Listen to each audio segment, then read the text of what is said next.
If you've had any interest in physics at all, you've heard about a thing called the Higgs boson. But just what is it, and why is it interesting?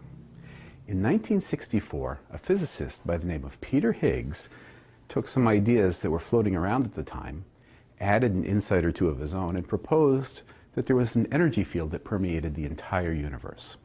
This energy field is now called the Higgs field. The reason he proposed this field was that nobody understood why some subatomic particles had a great deal of mass, while others had little and some had none at all. The energy field that Higgs proposed would interact with the subatomic particles and give them their mass. Very massive particles would interact a lot with the field, while massless particles wouldn't interact at all. To better understand the idea, we can use the analogy of water and swimmers. In our analogy, the water serves the role of the Higgs field.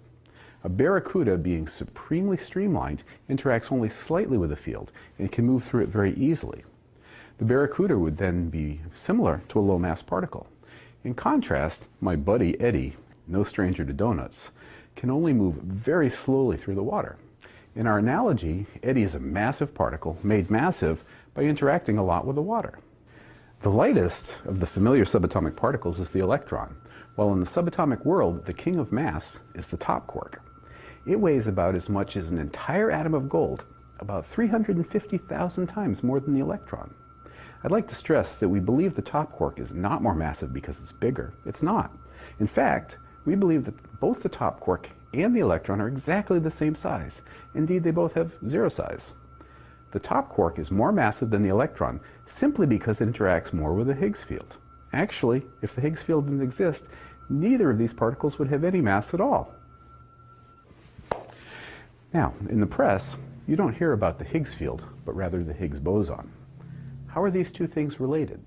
The Higgs boson is the smallest bit of the Higgs field.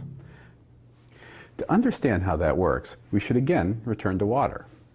Everyone knows what water is. If you're immersed in it, you know that water is everywhere. It's a continuous medium, and there are no holes in it. We also know that water is made of molecules, specifically H2O. If you hold these two ideas in your head with the realization that water consists of countless individual molecules, you can now begin to appreciate the Higgs boson. The Higgs field that gives subatomic particles their mass is made of countless individual Higgs bosons, just like water is made of individual molecules. You should keep in mind that the Higgs boson hasn't been discovered yet, and what I'm describing is simply the most popular idea as to why subatomic particles have the masses that they do. As I speak, my colleagues and I are studying data taken at huge particle accelerators to see if this idea is true. Stay tuned.